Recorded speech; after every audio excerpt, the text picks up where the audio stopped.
Daniel, capítulo 1. Era o 3º ano do reinado de Joaquim em Judá, quando o rei Nabucodonosor da Babilônia declarou guerra a Jerusalém e sitiou a cidade. O Senhor entregou o rei Joaquim de Judá nas mãos dele, com alguns utensílios do templo de Deus. Nabucodonosor levou o rei e os utensílios para a casa do tesouro do seu Deus, na terra da Babilônia, a antiga Sinear. O rei ordenou a Aspenaz, chefe de pessoal do palácio, que escolhesse alguns israelitas da família real e da nobreza, jovens que fossem saudáveis e de boa aparência, inteligentes e de boa formação, de potencial para cargos de liderança no governo, gente de elite, e lhes ensinasse a língua e a cultura da Babilônia. O rei ordenou também que servissem a eles o mesmo cardápio do rei. Comiam do bom e do melhor e o mais fino vinho. Depois de 3 anos de treinamento, assumiriam cargos na corte do rei. 4 homens de Judá, Daniel, Ananias, Misael e Azarias, estavam entre os escolhidos. O chefe de pessoal do palácio deu a eles nomes babilônicos. Daniel passou a chamar-se Beltesazar. Ananias foi chamado Sadraque. Misael foi chamado Mesaque. E Azarias foi chamado Abed-nego. Mas Daniel decidiu que não iria ficar impuro com a comida do rei, nem beber o vinho dele. Por isso pediu ao chefe de pessoal do palácio que o autorizasse a não comer do cardápio do rei. Pela graça de Deus, o chefe de pessoal do palácio gostou de Daniel e autorizou, mas o advertiu. Tenho medo que meu senhor o rei possa fazer. Foi ele quem determinou esse cardápio. E se perceber que vocês não estão saudáveis como os outros, vai pedir minha cabeça. E então Daniel apelou ao responsável que havia sido designado pelo chefe de pessoal do palácio para cuidar dele, de Ananias, Misael e Azarias. Faça uma experiência conosco por 10 dias. Traga apenas vegetais e água. Depois nos compare com os jovens que se alimentam do cardápio do rei e tome sua decisão. O responsável por eles concordou e os alimentou com vegetais e água durante 10 dias. Ao final dos 10 dias, eles tinham aparência melhor e pareciam mais saudáveis que todos os outros. Assim, o responsável continuou a dispensá-los da comida e da bebida do cardápio do rei e servia-lhes apenas vegetais. Deus deu a esses 4 jovens conhecimento e habilidades em todas as áreas, tanto teórica quanto prática. Além disso, Daniel tinha o dom de interpretar todo tipo de visões e sonhos. Ao final do tempo determinado pelo rei para o treinamento, o chefe de pessoal do palácio os levou para a presença de Nabucodonosor. Quando os entrevistou, o rei os achou muito melhores que todos os outros. Ninguém estava tão bem quanto Daniel, Ananias, Misael e Azarias. E assim eles assumiram suas responsabilidades na corte do rei. Sempre que o rei os consultava sobre qualquer assunto, teórico ou prático, eles se mostravam 10 vezes melhores que todos os magos e encantadores do reino juntos. Daniel continuou no serviço do rei até o 1º ano do reinado do rei Ciro. Daniel, capítulo 2. No 2º ano do seu reinado, o rei Nabucodonosor teve alguns sonhos que o estavam deixando maluco, tanto que ele nem conseguia mais dormir. Chamou então todos os magos, encantadores, feiticeiros e astrólogos da Babilônia para que interpretassem seus sonhos. Quando estavam todos na presença do rei, ele disse: Tive um sonho e não consigo tirá-lo da cabeça. Não vou conseguir dormir até saber o que significa. Os astrólogos, falando em aramaico, disseram: Que o rei viva para sempre. Conte-nos o sonho e vamos interpretá-lo. O rei respondeu: Meu decreto é este. Se vocês não conseguirem me dizer qual é o sonho e me dar a interpretação, vou fazer picadinho de vocês e destruir suas casas. Mas se me contarem o sonho e derem a interpretação, Vou encher vocês de presentes e serão muito honrados. Então, digam-me qual foi o sonho e me deem a interpretação. Eles responderam: Vossa Majestade, por favor, conte-nos o sonho. Então daremos a interpretação. Mas o rei disse: Eu sei o que vocês estão tentando fazer. Vocês só querem ganhar tempo. Sabem que estão numa enrascada, e se não conseguirem me contar o sonho, estarão numa fria. Estou até vendo. Vocês vão inventar uma história qualquer e me enrolar até que eu mude de ideia. Nada disso. Primeiro me contem o sonho, e então vou saber se são capazes de me dar a interpretação ou se estão só me enrolando. Os astrólogos responderam: Ninguém em nenhum lugar do mundo pode fazer o que o rei está pedindo.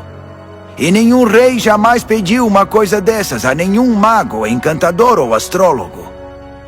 O que Vossa Majestade está pedindo é impossível, a não ser que algum deus o revele. E os deuses não vivem no meio de gente como nós. A resposta deixou o rei furioso. Ele perdeu a paciência e ordenou que todos os sábios da Babilônia fossem executados. A sentença de morte foi anunciada, e Daniel e seus amigos estavam entre os condenados à morte. Enquanto Arioque, chefe da guarda real, fazia os preparativos para a execução, Daniel sabiamente chamou-o de lado e lhe perguntou o que estava acontecendo. Por que o rei deu uma ordem como essa, tão de repente? Arioque explicou a razão de tudo, e Daniel foi procurar o rei, pedindo um pouco de tempo para que pudesse interpretar o sonho. Daniel foi para casa e contou a seus amigos, Ananias, Misael e Azarias, o que estava acontecendo. Ele pediu que orassem ao Deus dos céus por misericórdia, para solucionar o mistério, e assim poderem escapar da morte. Naquela noite, a solução do mistério foi revelada a Daniel numa visão. Daniel louvou ao Deus dos céus, dizendo: Bendito é o nome de Deus para todo sempre. Deus é sábio e todo-poderoso. Ele muda as estações e conduz a história. Escolhe reis e também os depõe. Ele dá tanto a sabedoria quanto o discernimento. Ele abre as profundezas, revela os segredos, conhece o que há na escuridão. A luz transborda dele. Ó Deus dos meus antepassados, a ti toda a minha gratidão e todo o meu louvor. Tu me tornaste sábio e forte, e agora nos mostraste o que pedimos. Tu resolveste o mistério do rei. Assim Daniel voltou a falar com Arioque, o encarregado da execução. Ele disse: Cancele a execução. Leve-me ao rei. Eu vou interpretar o sonho dele. Arioque não perdeu um minuto. Correu ao rei, levando Daniel com ele, e disse: Achei um homem entre os exilados de Judá que pode interpretar o sonho. O rei perguntou a Daniel, cujo nome babilônico era Beltsazar: Você tem certeza de que pode fazer isto? Contar o sonho e interpretá-lo? Daniel respondeu ao rei: Nenhum homem pode decifrar o mistério do rei, quem quer que seja, sábio, encantador, mago ou astrólogo. Mas há um Deus no céu que revela os mistérios, e ele me revelou. Ele está mostrando ao rei Nabucodonosor o que vai acontecer no futuro. Este é o sonho que o rei teve, a visão que encheu sua mente. Enquanto Vossa Majestade estava deitado na cama, ó rei, vieram ideias sobre o que vai acontecer no futuro. Aquele que revela mistérios mostrou ao rei o que vai acontecer. Mas a interpretação foi dada por meu intermédio, não porque eu seja mais sábio que qualquer outra pessoa, mas para que o rei saiba o que significa e entenda o que sonhou. O que viu, ó rei, foi uma enorme estátua em pé na sua frente, muito impressionante, mas também apavorante. A cabeça da estátua era de ouro puro, o peito e os braços eram de prata, o ventre e os quadris eram de bronze. As pernas eram de ferro, e os pés eram uma mistura de barro com ferro. Enquanto você estava olhando para a estátua, uma pedra que se soltou por si só da montanha, sem que ninguém o fizesse, atingiu a estátua, esmigalhando os pés de ferro e barro. Então tudo desmoronou e ficou em pedaços. O ferro, o barro, o bronze, a prata e o ouro. Ficou tudo como restos amontoados, relegados ao esquecimento. Mas a pedra que atingiu a estátua tornou-se uma grande montanha que dominava o horizonte. Esse foi o sonho. Agora vamos à interpretação do sonho. Ó Rei, Vossa Majestade é o soberano mais poderoso da terra. O Deus do céu deu tudo ao Senhor: governo, poder, força e glória. Ele o designou responsável pela humanidade e por todos os animais do campo e as aves do céu, no mundo todo. O rei é o cabeça de todos os governantes. É a cabeça de ouro. Mas seu reino será tomado por outro reino, inferior ao seu, e este por um terceiro, o reino de bronze, que governará toda a terra. Por fim, um quarto reino, forte como o ferro, assumirá o poder. Assim como o ferro despedaça tudo que atinge, esse vai quebrar, esmigalhar e pulverizar todos os reinos anteriores. Mas os pés e os dedos dele, que são uma mistura de ferro e barro, significam que o reino será dividido, mas ainda haverá a força do ferro. Assim como os dedos eram de ferro e de barro, o reino terá uma parte forte e outra frágil. Esse reino fará alianças, mas não darão certo. Não conseguirá se unir a nenhum outro reino, assim como o ferro e o barro não se misturam. Mas no tempo desses reinos, o Deus do céu edificará um reino que nunca será destruído, nem nunca será dominado por outro. No final, esmagará os outros reinos, destruirá todos eles e será eterno. Será como a pedra que se soltou por si só da montanha, sem que ninguém o fizesse, que esmigalhou o ferro, o bronze, o barro, a prata e o ouro. O grande Deus fez o rei saber o que vai acontecer no futuro. Essa é a revelação exata do sonho, e também a interpretação correta. Quando Daniel terminou, o rei Nabucodonosor, perplexo, prostrou-se com o rosto no chão diante de Daniel. Ele ordenou uma oferta de sacrifícios e de incenso em honra a Daniel e declarou: Seu Deus realmente é o Deus de todos os deuses, o Senhor de todos os reis, e Ele revela todos os mistérios. E eu sei, porque você decifrou o mistério. Então o rei promoveu Daniel a um elevado cargo no reino. Encheu-o de presentes e o empossou como governador de toda a província da Babilônia e chefe de todos os sábios da Babilônia. A pedido de Daniel, o rei designou Sadraque, Mesaque e Abednego para postos administrativos em toda a Babilônia, enquanto Daniel permaneceu no palácio real. Daniel, capítulo 3. O rei Nabucodonosor construiu uma estátua de ouro com 27 metros de altura e 2 metros e 70 centímetros de largura. Ele a ergueu na planície de Dura, na província da Babilônia.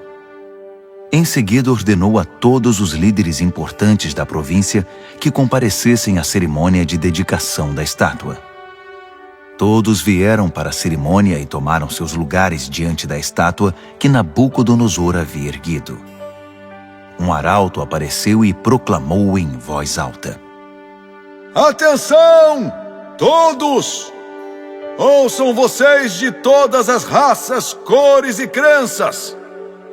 Quando ouvirem o som da trombeta, do pífaro, da cítara, da harpa, do saltério e da flauta dupla, dobrem os joelhos e adorem a estátua de ouro que o rei Nabucodonosor ergueu. E quem não se ajoelhar, não adorar a estátua, não importa quem seja, será lançado imediatamente na fornalha. O som começou a tocar. Todos os instrumentos musicais da Babilônia e gente de todas as raças, cores e crenças dobraram os joelhos e adoraram a estátua de ouro que o rei Nabucodonosor havia erguido. Foi então que os astrólogos da Babilônia se manifestaram e acusaram os judeus. Eles disseram ao rei Nabucodonosor: Que o rei viva para sempre. Vossa Majestade deu ordens severas para que, ao ouvir o som tocar, deveríamos nos ajoelhar e adorar a estátua de ouro, e quem não o fizesse seria jogado na fornalha. Mas os judeus, Sadraque, Mesaque e Abednego, a quem o rei designou cargos elevados na província da Babilônia, ignoraram a ordem, ó rei. Eles não respeitam os nossos deuses e se negam a adorar a estátua de ouro que mandou erguer. Furioso, o rei Nabucodonosor ordenou que Sadraque, Mesaque e Abednego fossem trazidos. E quando eles chegaram, Nabucodonosor perguntou: Sadraque, Mesaque e Abednego, é verdade que vocês não respeitam meus deuses e se negam a adorar a estátua de ouro que mandei erguer?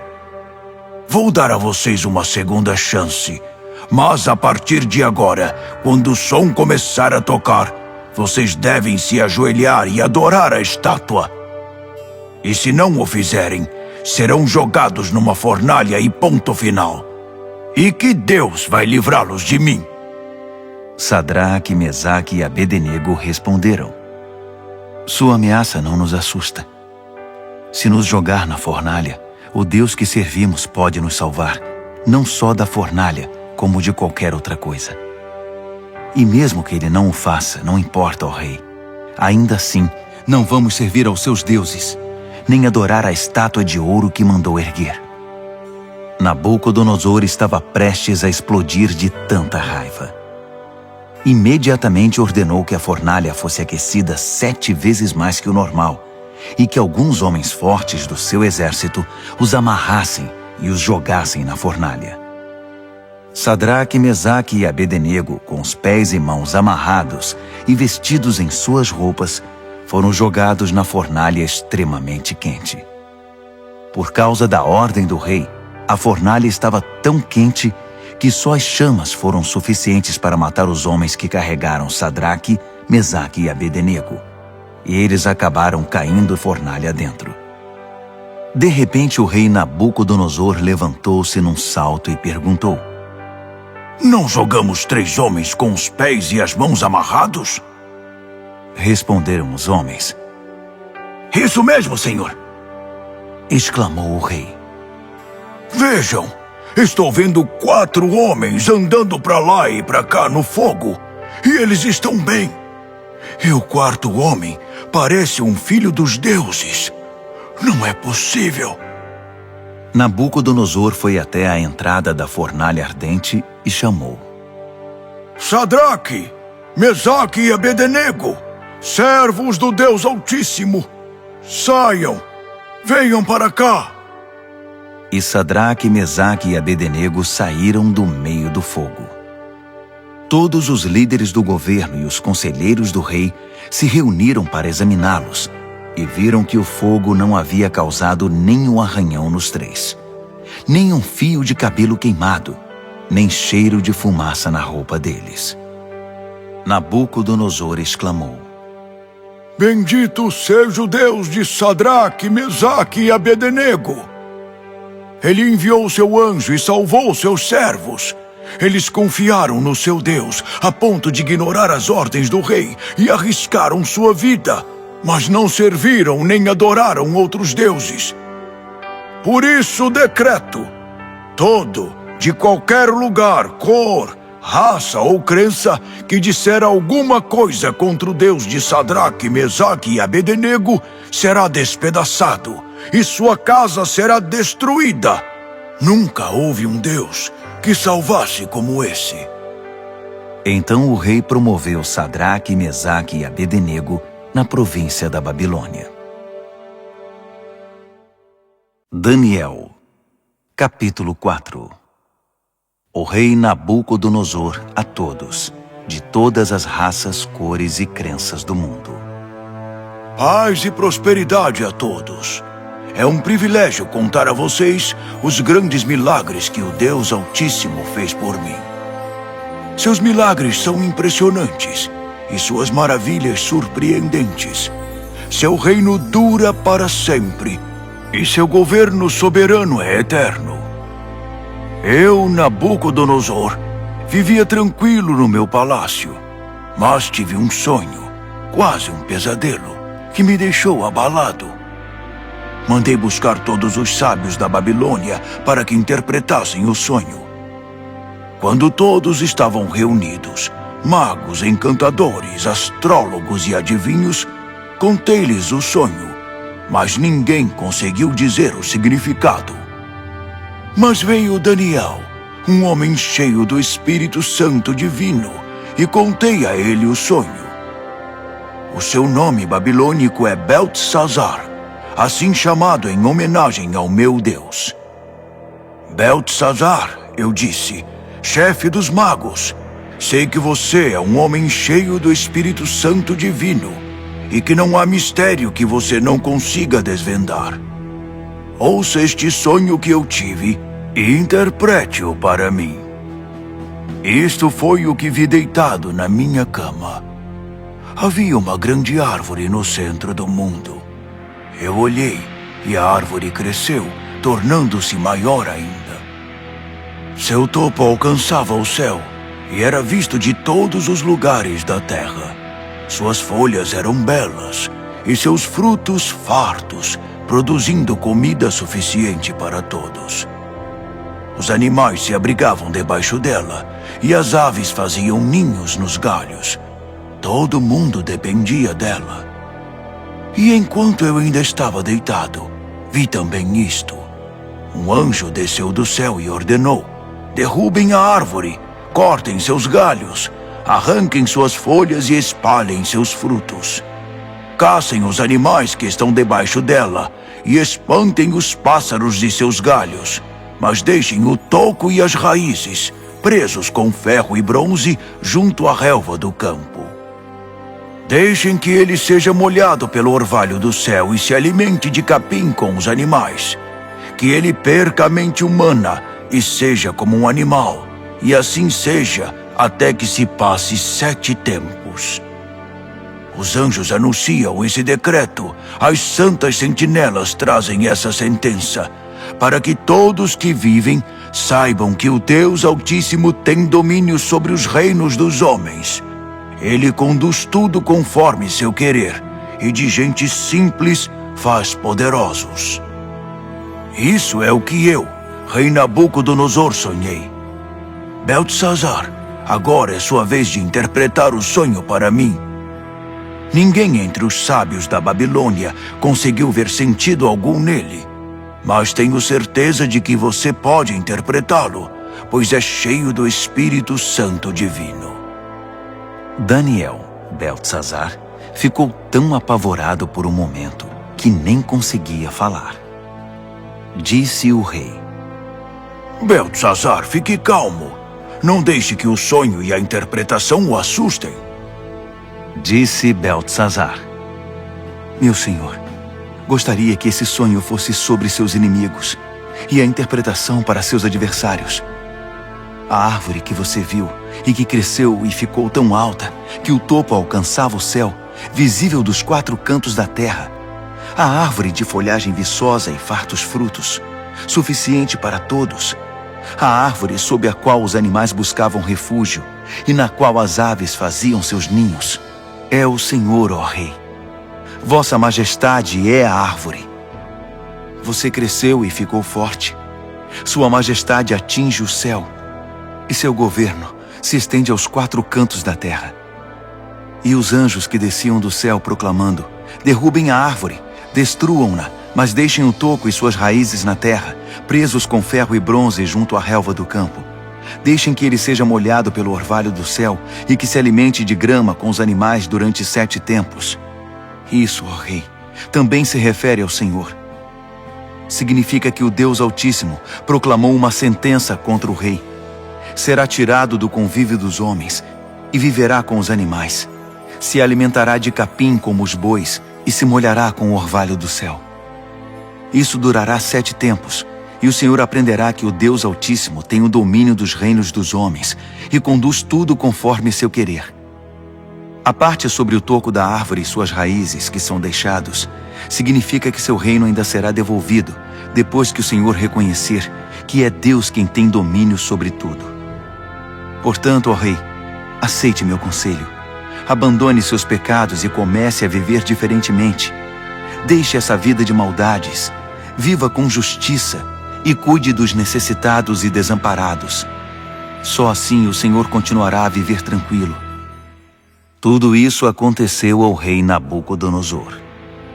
Passados apenas 12 meses, ele estava andando pela sacada do Palácio Real na Babilônia e, de repente, exclamou orgulhoso: Olhe para tudo isto.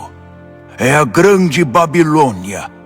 E eu a construí sozinho, como capital do meu reino para minha honra e glória. Assim que as palavras saíram da sua boca, ouviu-se uma voz do céu: Esse é o decreto contra você, rei Nabucodonosor. Seu reino foi tomado de você. Você será tirado do convívio dos homens. Viverá com os animais do campo e comerá capim como boi. A sentença é para 7 tempos, o suficiente para você aprender que o Deus Altíssimo tem domínio sobre os reinos dos homens e põe no trono quem ele quer. Isso aconteceu imediatamente. Nabucodonosor foi tirado da convivência dos homens, comeu capim como boi e se molhou com o orvalho do céu. Seu cabelo cresceu como as penas da águia, suas unhas como as garras do falcão. Ao final daquele período, eu, Nabucodonosor, olhei para o céu, recobrei o juízo e bendisse o Deus Altíssimo, agradecendo e glorificando ao Deus que vive para sempre. Seu domínio dura para sempre, seu reino nunca será decadente. A vida na terra é insignificante.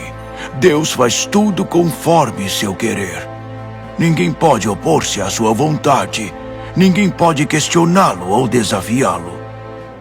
Ao mesmo tempo em que recobrei o juízo, recuperei a majestade e a glória do meu reino. Todos os líderes e gente importante vieram me ver. Fui restabelecido como rei no meu reino e me tornei maior que antes. E é por isso que eu, Nabucodonosor, canto e louvo ao Rei do Céu. Tudo o que ele faz é justo, e ele o faz da maneira certa.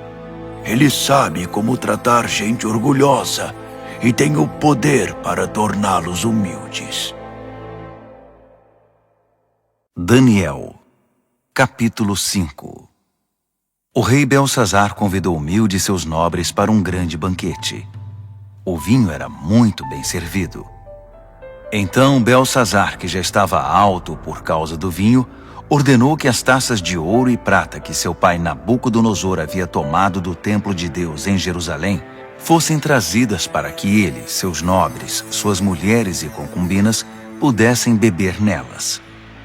Quando as taças de ouro e prata foram trazidas, o rei, os nobres e aquelas mulheres começaram a usá-las. Beberam seu vinho e, já bêbados, louvaram seus deuses de ouro, prata, bronze, ferro, madeira e pedra. Naquele exato momento, os dedos de uma mão humana apareceram e começaram a escrever na parede rebocada do palácio, na parte mais iluminada.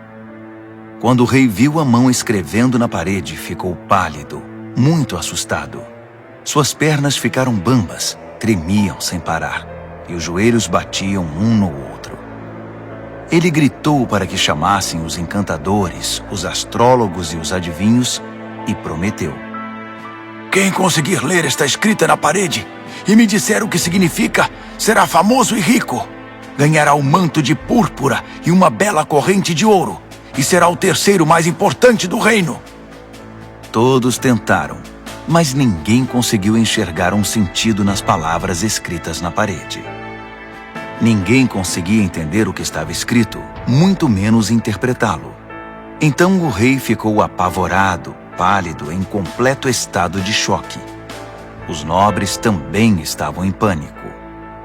A rainha soube que o rei e os nobres estavam em estado de choque e veio ao salão do banquete. Ela disse: "Que o rei viva para sempre. Não se assustem, não fiquem aí sentados pálidos desse jeito. Há um homem no reino que é cheio do Espírito Santo divino. Durante o reinado do seu pai, ele ficou conhecido pelo seu brilho intelectual e por sua sabedoria espiritual. Ele era tão capaz que seu pai, o rei Nabucodonosor, fez dele o chefe de todos os magos, encantadores, adivinhos e astrólogos. Não havia ninguém como ele. Ele conseguia fazer qualquer coisa: interpretar sonhos, decifrar mistérios, explicar enigmas. Seu nome é Daniel, mas o rei mudou o nome dele para Beltesazar. Mande chamar Daniel. Ele vai ler o que está escrito aí." Assim Daniel foi chamado. O rei perguntou: "Você é Daniel, que foi um dos exilados que meu pai trouxe de Judá? Já ouvi falar que você é cheio do Espírito Santo, tem uma mente brilhante e é incrivelmente sábio. Os sábios e encantadores foram trazidos aqui para ler esta escrita na parede e interpretá-la, mas nenhum deles conseguiu ler nada. Mas ouvi dizer que você interpreta sonhos e decifra mistérios. Então, se você conseguir ler e interpretar, será um homem famoso e rico. Ganhará o manto de púrpura e uma bela corrente de ouro, e será o terceiro mais importante do reino." Daniel respondeu ao rei: "Pode ficar com os presentes ou dá-los a outra pessoa. Mas vou ler a escrita para o rei e interpretar seu significado. Ouça, ó rei, o Deus Altíssimo deu a seu pai Nabucodonosor um grande reino e uma gloriosa reputação. Deus o fez muito poderoso, e pessoas de todos os lugares, de toda raça, cor ou crença, se sentiam intimidadas por ele. Ele as matava ou poupava, como e quando queria. Promovia ou humilhava as pessoas como bem desejava. Então Deus o humilhou e o privou de todo o poder. Ele foi tirado do convívio dos homens e passou a viver como animal. Comeu capim como boi e se molhou com o orvalho do céu até aprender esta lição: que o Deus Altíssimo tem domínio sobre os reinos dos homens e põe no trono quem ele quer. Você é filho dele, sabe de tudo isso, mas é tão arrogante quanto ele no seu pior momento. Olhe para você mesmo. Quer competir com o Senhor do céu? Você mandou buscar as taças sagradas do templo dele só por farra, para que o Senhor, seus nobres, suas mulheres e concubinas pudessem beber nelas. O rei usou as taças sagradas para brindar seus deuses de prata e ouro, de bronze e ferro, de madeira e pedra, deuses cegos, surdos e mudos. Mas tratou com desprezo o Deus vivo, que tem a sua vida nas mãos, desde o nascimento até a morte. Deus enviou a mão que escreveu na parede, e o que está escrito é: Mene, Tekel e Peres. E este é o significado dessas palavras. Mene, Deus contou os dias do seu governo, e suas contas são negativas. Tekel, você foi pesado na balança e está em falta. Peres, seu reino foi dividido e entregue aos medos e persas. Beltesazar fez o que havia prometido. Vestiu o manto de púrpura em Daniel, colocou uma bela corrente de ouro em seu pescoço e o promoveu a terceiro mais importante do reino. Naquela mesma noite, o rei Beltesazar da Babilônia foi morto.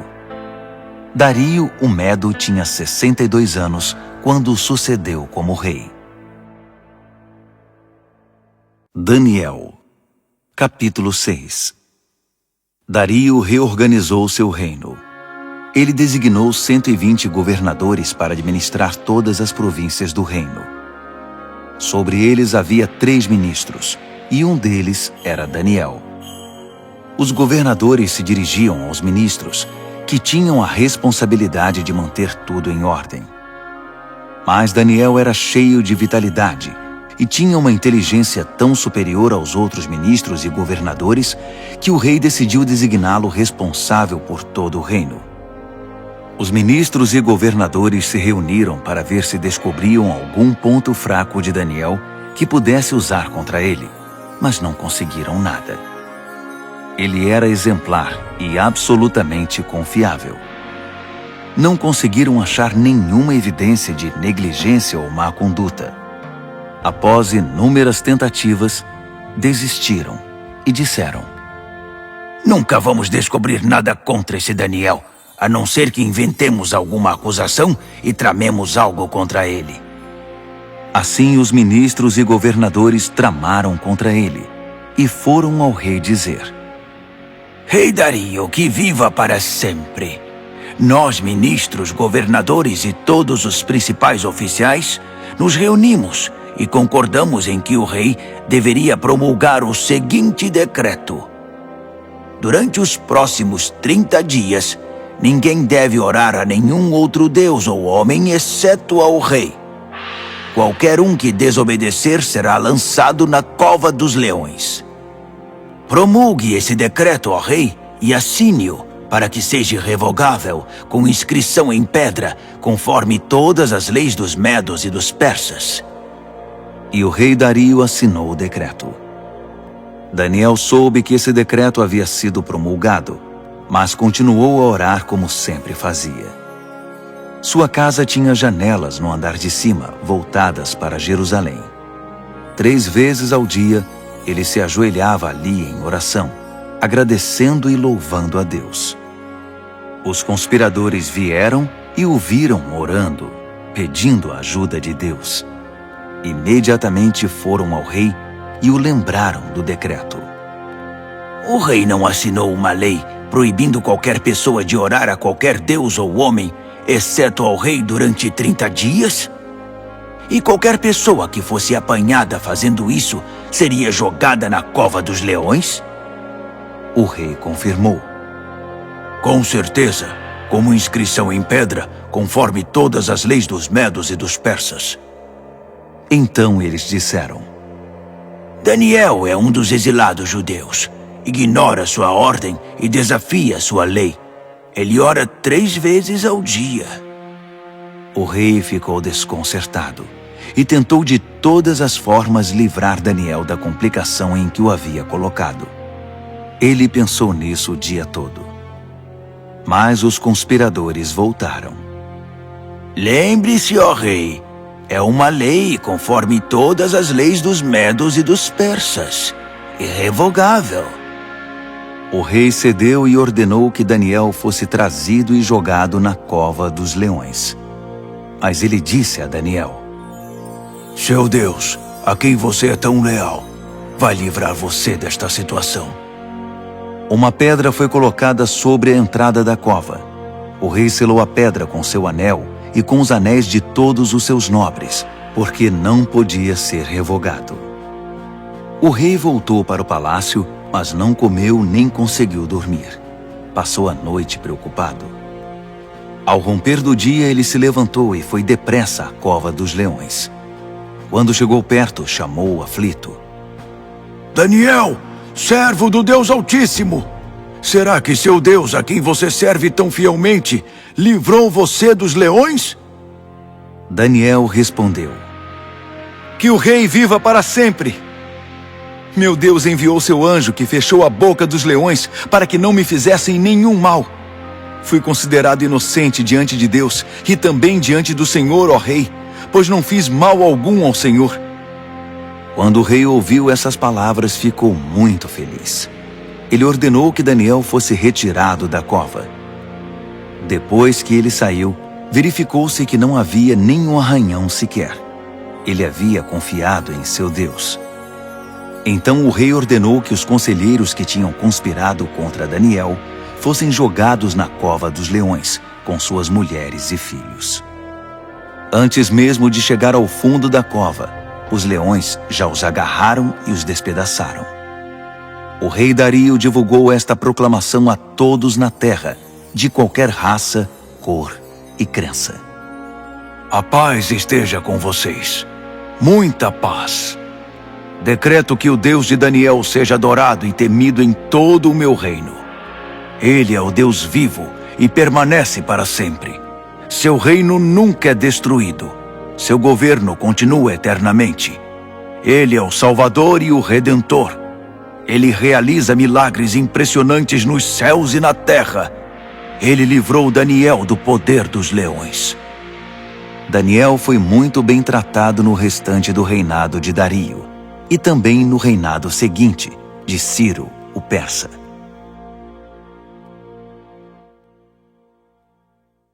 Daniel, capítulo 7.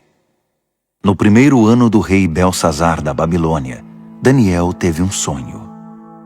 O que ele viu enquanto dormia o apavorou. Um verdadeiro pesadelo. E ele escreveu seu sonho. No meu sonho, naquela noite, vi os 4 ventos dos céus soprando e formando uma grande tempestade no mar. 4 animais enormes, diferentes uns dos outros, subiam do mar. O primeiro animal parecia um leão, mas tinha asas de águia. Enquanto eu observava, suas asas foram arrancadas. Ele foi levantado e ficou de pé como um homem. Em seguida, deram-lhe um coração humano. Depois vi um segundo animal, que parecia um urso. Ele se levantou, segurando 3 costelas nas mandíbulas, e recebeu esta ordem: ataque, devore tudo, encha a barriga. Em seguida vi outro animal.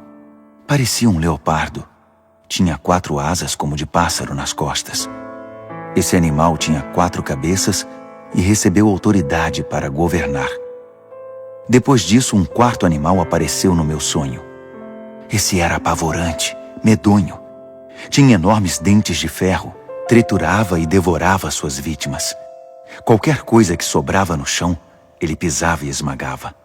Era diferente dos outros animais, um verdadeiro monstro. E tinha 10 chifres. Enquanto eu observava os chifres, tentava imaginar o que significavam. Nasceu nele outro chifre, mas este era pequeno. 3 dos chifres que já tinha foram arrancados para dar lugar a ele. Havia olhos humanos no pequeno chifre e uma boca grande que falava com arrogância. Enquanto eu observava tudo isso, tronos foram estabelecidos e um ancião tomou seu lugar. Suas roupas eram brancas como a neve, o cabelo alvo como a lã. Seu trono estava envolto em chamas. As rodas brilhavam intensamente. Um rio de fogo jorrava do trono. Milhares de milhares o serviam. Milhões o atendiam. Pediu-se silêncio no tribunal e os livros foram abertos. Continuei observando.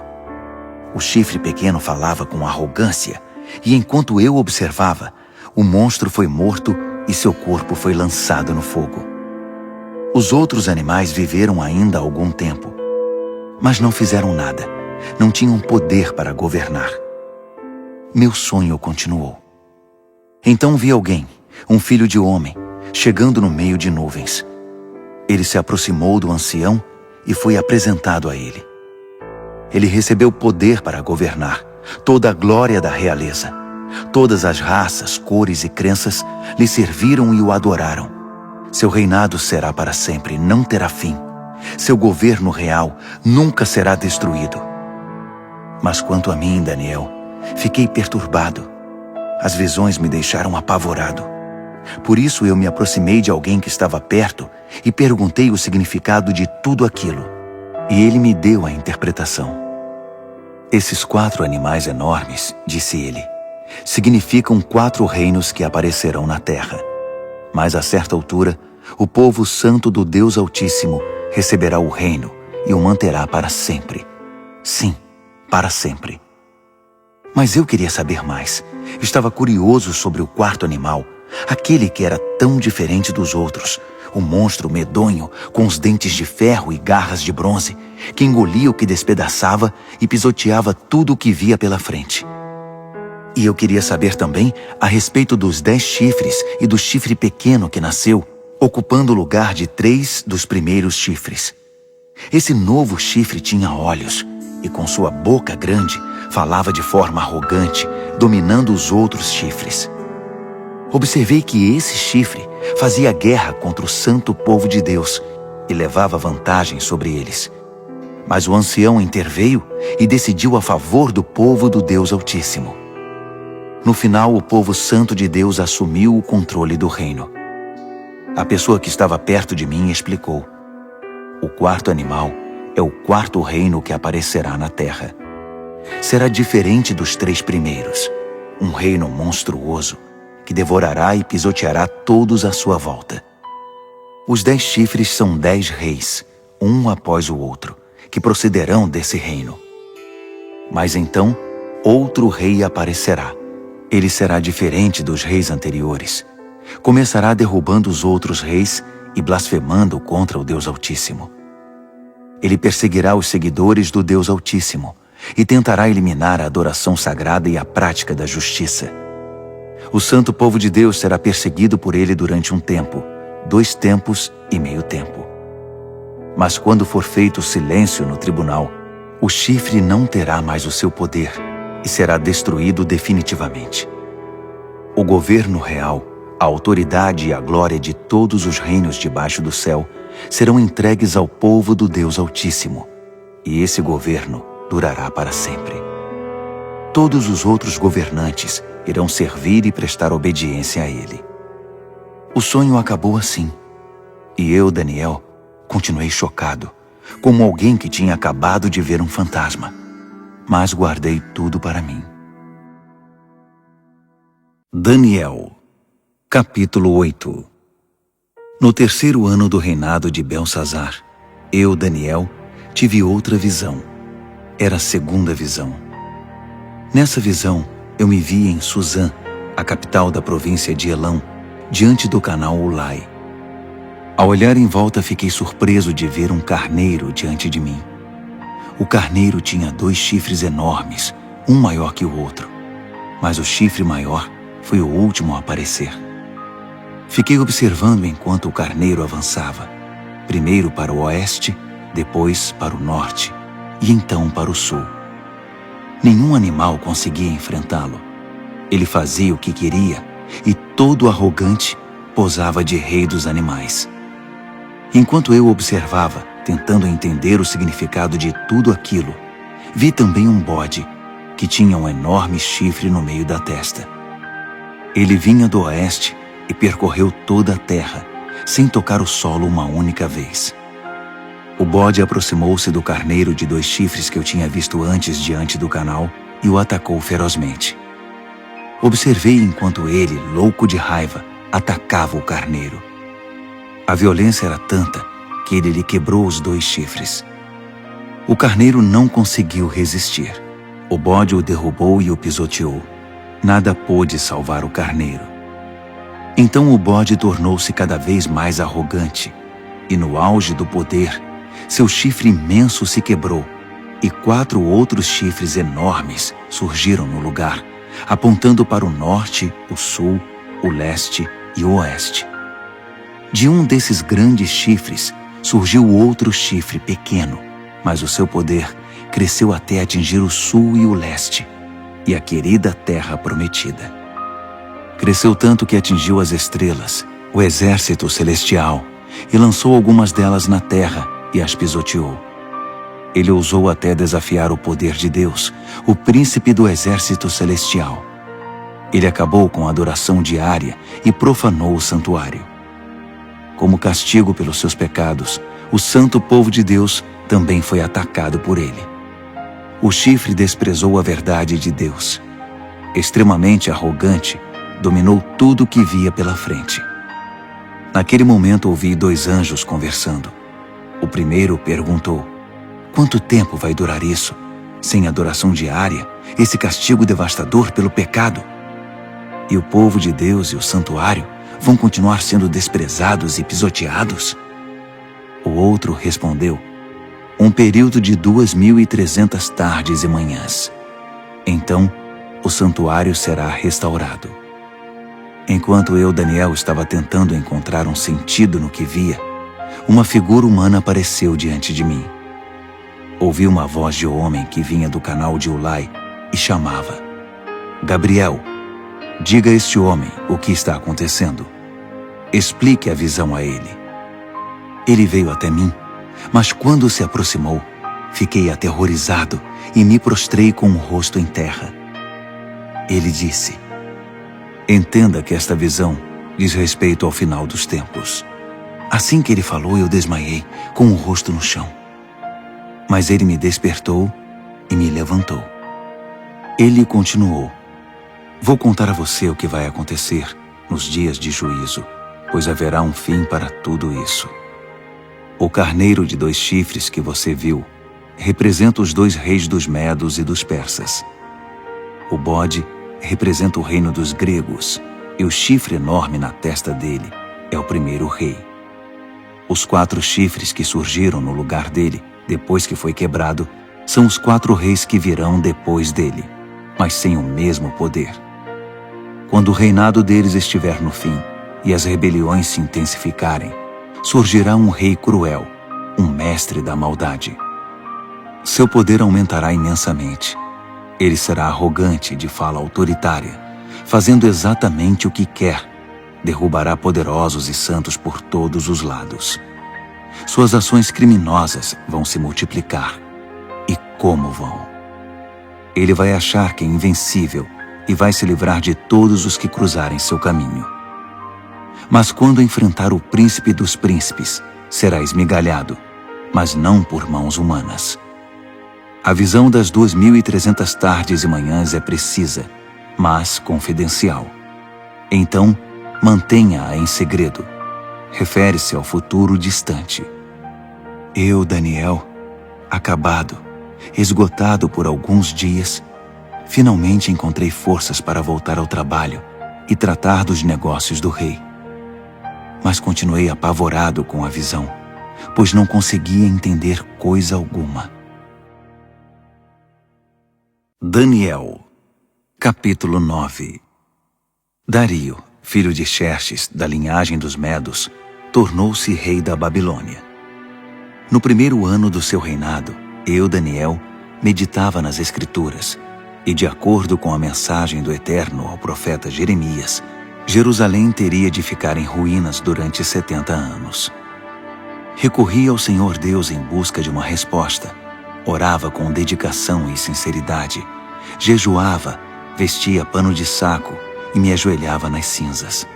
Derramei meu coração e abri minha alma para o Eterno, meu Deus. Ó Senhor, grande e soberano Deus, Tu nunca falhas em cumprir a Tua aliança. Nunca desistes daqueles que Te amam e obedecem ao que ordenas. Mas nós pecamos de todas as formas possíveis. Cometemos pecados terríveis, fomos rebeldes, enganamos e pegamos atalhos para fugir dos Teus caminhos. Fizemo-nos de surdos diante dos Teus servos, os profetas, que pregaram Tua mensagem aos nossos reis e líderes, aos nossos pais e a todo o povo da terra. Tu fizeste tudo certo, Senhor, mas tudo o que temos a apresentar é culpa e vergonha, todos nós, o povo de Judá, os cidadãos de Jerusalém, Israel no exílio e em todos os lugares por onde fomos espalhados, por ter Te traído.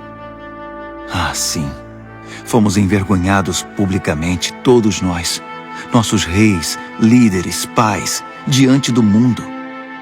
Mas foi bem merecido, por causa do nosso pecado.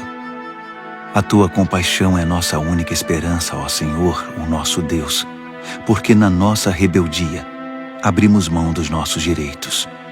Não prestamos atenção em Ti quando nos disseste como deveríamos viver, nem obedecemos ao ensinamento proclamado por Teus servos, os profetas. Todos nós em Israel optamos por Te ignorar. Desprezamos Tuas instruções para fazer apenas o que era do nosso agrado. E agora estamos pagando por isso. A maldição expressa claramente na revelação feita a Moisés, servo de Deus, agora está fazendo efeito entre nós. É o salário do nosso pecado contra Ti. Fizeste a nossos governantes o que prometeste fazer. Trouxeste desgraça sobre nós em Jerusalém, a pior já registrada. E como estava escrito na revelação de Deus a Moisés, a catástrofe foi total. Nada foi poupado. Nós nos mostramos obstinados no nosso pecado, sem nunca considerar Tuas orientações, ignorando Tuas advertências. Assim, com razão, deixaste que a desgraça viesse sobre nós com tudo. Tu, ó Eterno, Tens todo o direito de fazer isso, pois nós te ignoramos de maneira persistente, com muita culpa no cartório. Ó Senhor, Tu és nosso Deus, pois livraste Teu povo da terra do Egito numa grande demonstração de poder. O povo ainda fala nisso. Confessamos que pecamos, que vivemos uma vida de maldades.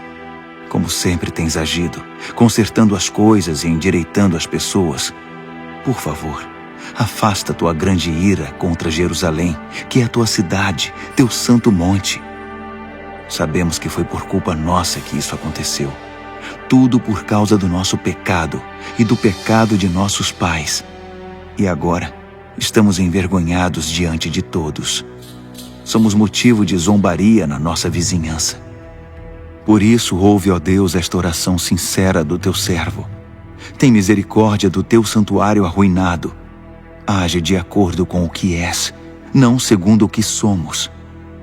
Atende nossa oração, ó Deus. Abre os olhos e observa a nossa cidade arruinada, a cidade chamada pelo Teu nome. Sabemos que não merecemos Tua atenção. Nosso apelo é a Tua compaixão. Esta oração é nossa única esperança. Senhor, ouve-nos. Senhor, perdoa-nos. Senhor, olha para nós e faz alguma coisa. Senhor, não nos desprezes. Tua cidade e Teu povo são chamados pelo Teu nome. Defende Teus interesses. Enquanto eu derramava meu coração, confessando meu pecado e o pecado do meu povo Israel, orava e apresentava toda a minha vida diante do Eterno e intercedia pelo santo monte do meu Deus. Enquanto eu estava mergulhado na oração, Gabriel, o ser semelhante a um homem, aquele que eu tinha visto numa visão anterior, aproximou-se de mim, voando como uma ave na hora da adoração da noite.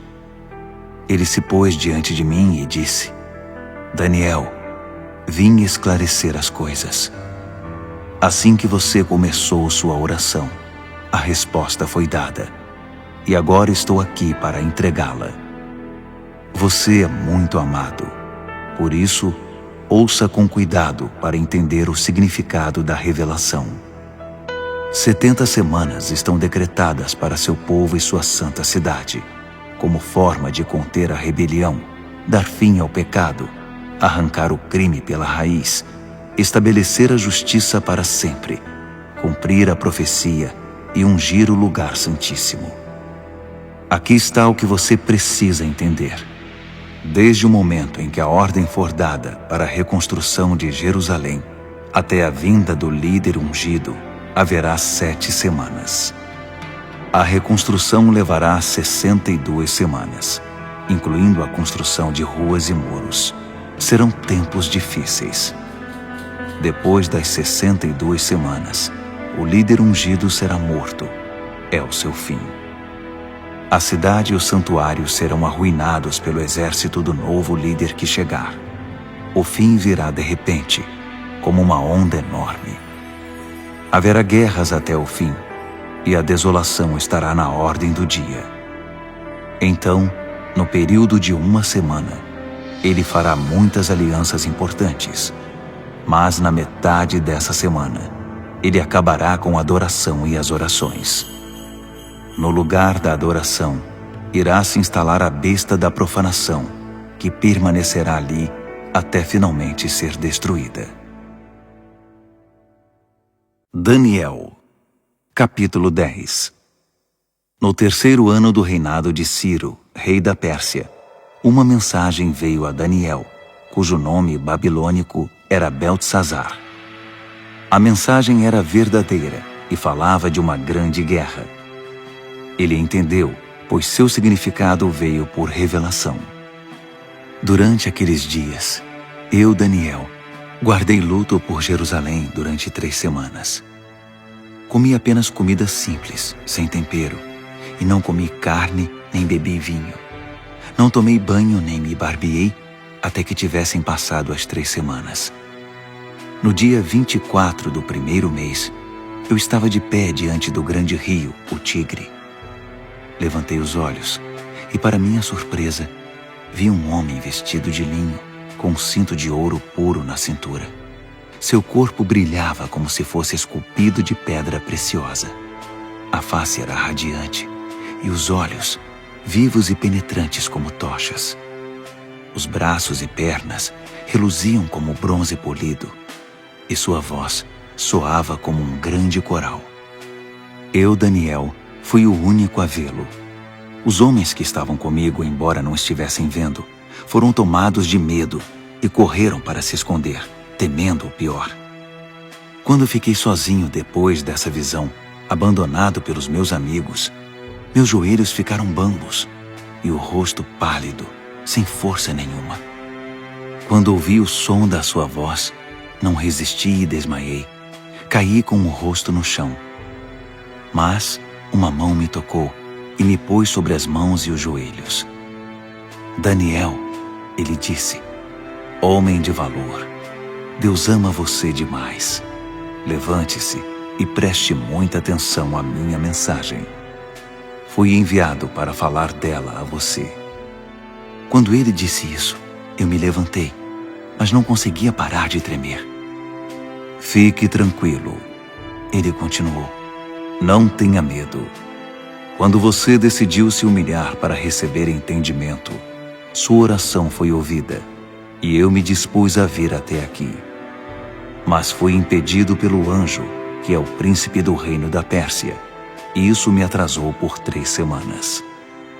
Mas Miguel, um dos anjos supremos, veio em meu socorro e ficou ali com o anjo, que é o príncipe da Pérsia. Estou aqui para ajudar você a entender o que vai acontecer com seu povo, pois a visão fala do futuro. Enquanto ele falava, fiquei só olhando para o chão.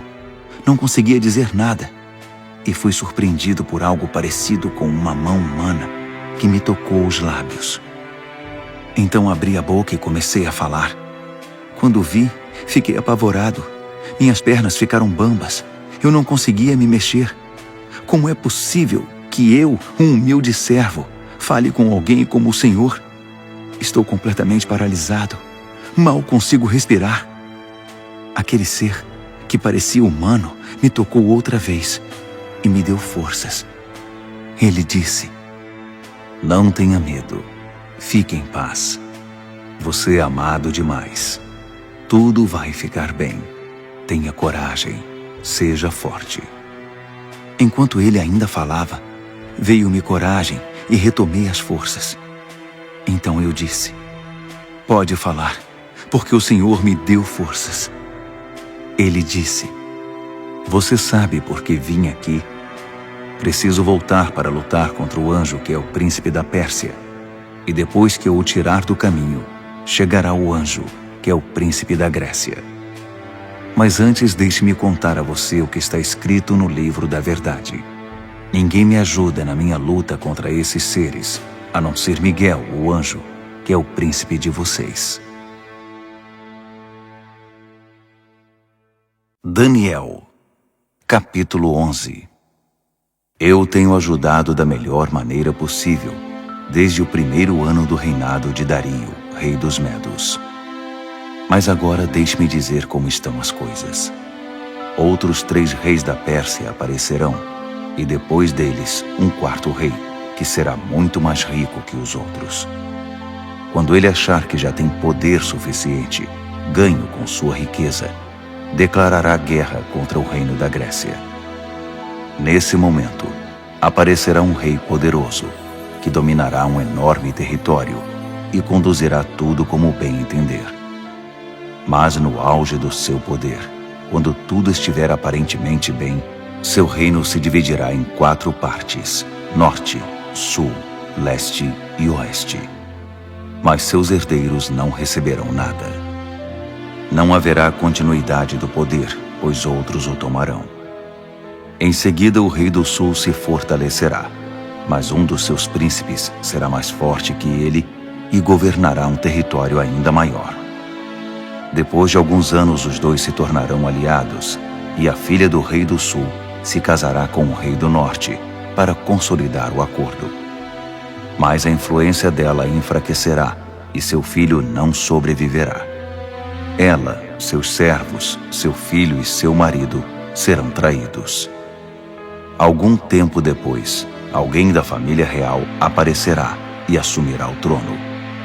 Ele assumirá o comando do exército, invadirá o norte e alcançará grande vitória.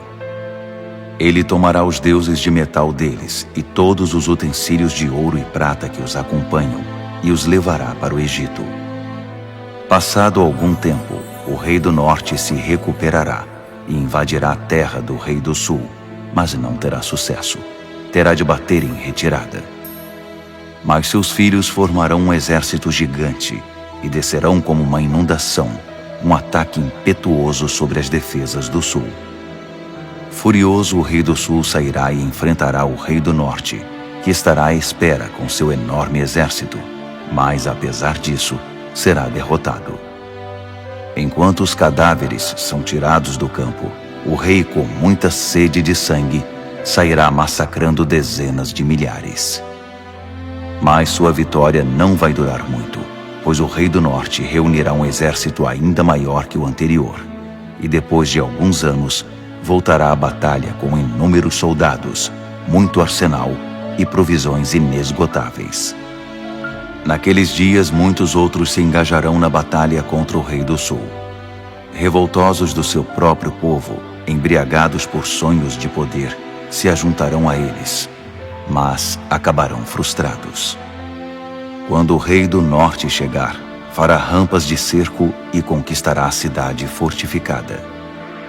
Os exércitos do sul serão despedaçados diante dele. Nem mesmo suas famosas tropas de choque conterão o agressor. Ele entrará todo arrogante, como se fosse o dono de tudo. Ele se apossará da linda terra e se instalará aí. Depois, prosseguirá para ter controle total. Fará um tratado de paz e até dará sua filha em casamento ao rei do sul, parte de uma trama para destruí-lo de vez. Mas o plano será um fiasco, não será bem sucedido.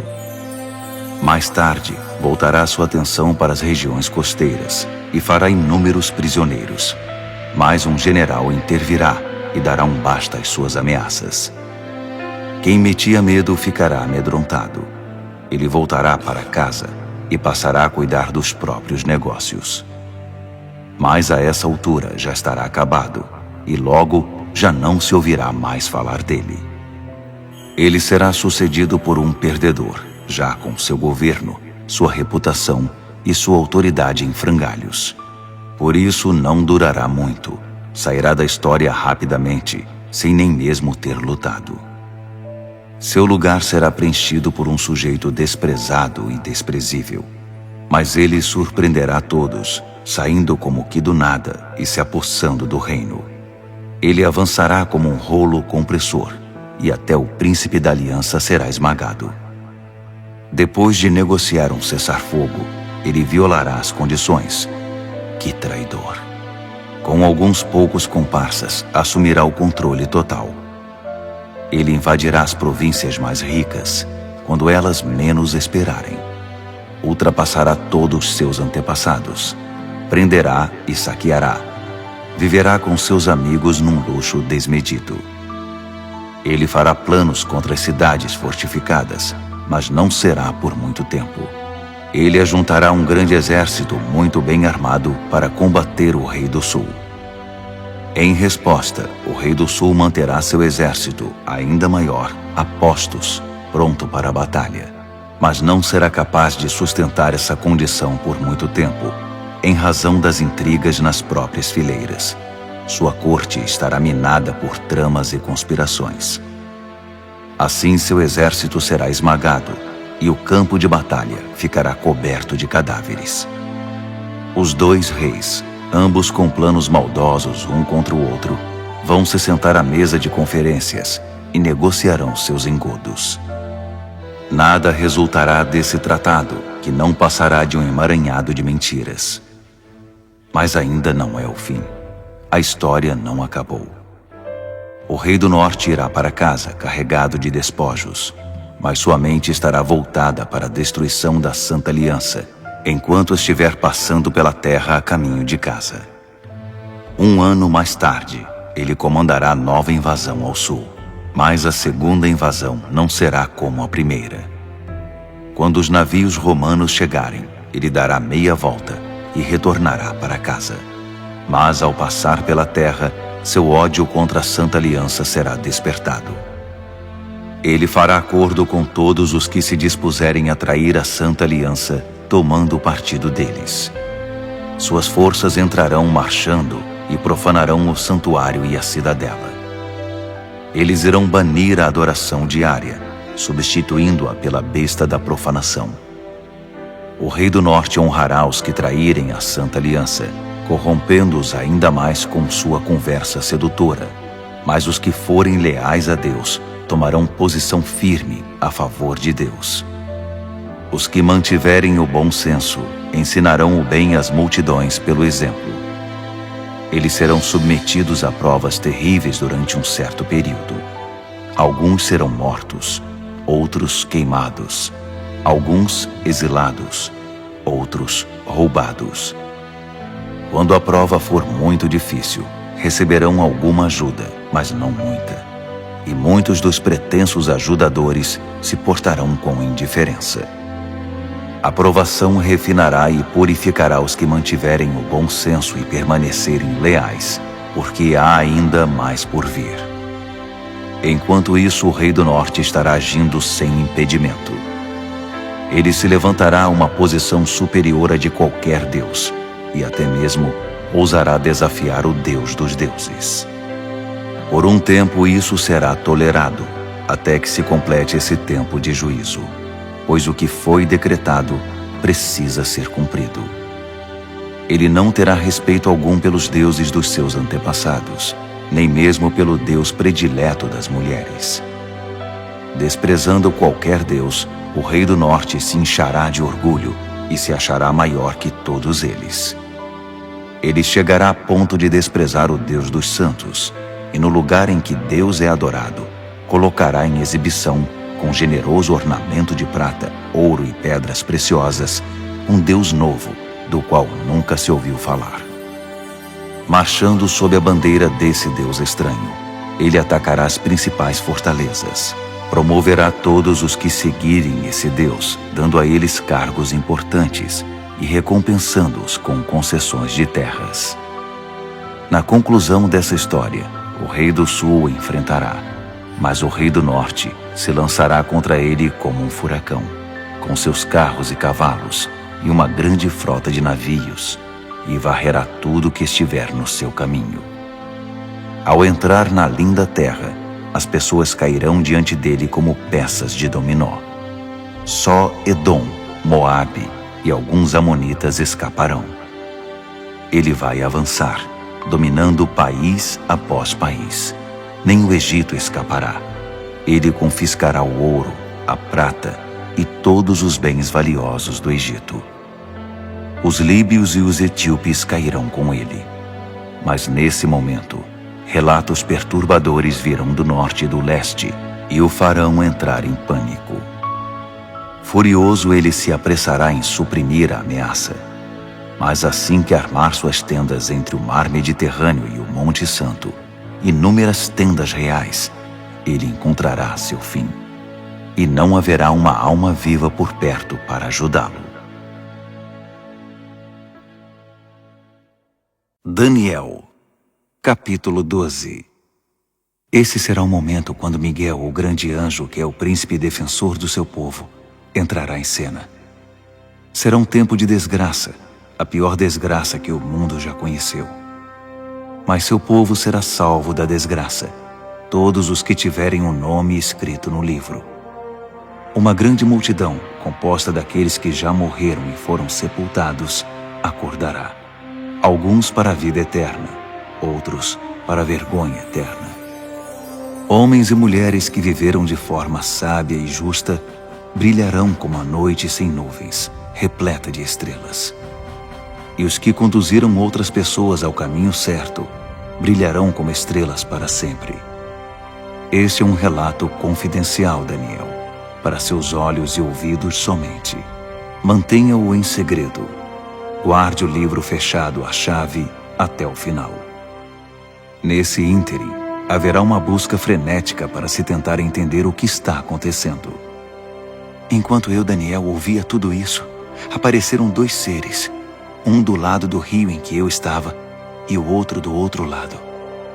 Um deles perguntou a um terceiro homem vestido de linho que estava acima das águas do rio: até quando vai continuar essa história intrigante?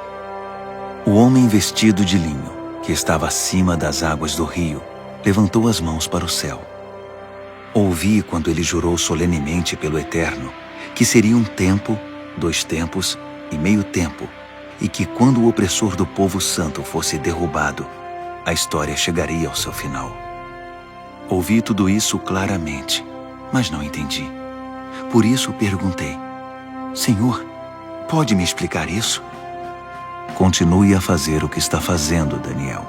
Ele disse: a mensagem é confidencial e será guardada a chave até o fim, até que tudo chegue à sua conclusão.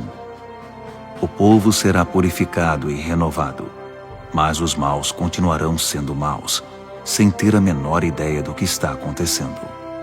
Já os que viverem de forma sábia e justa entenderão tudo. A partir do momento em que a adoração diária for abolida do templo e a besta da profanação for introduzida no seu lugar, vão se passar 1290 dias. Abençoados os que persistirem pacientemente durante os 1335 dias. E você prossiga em sua jornada, sem ficar ansioso ou preocupado. Fique tranquilo. Quando tudo tiver passado, você se levantará para receber sua recompensa.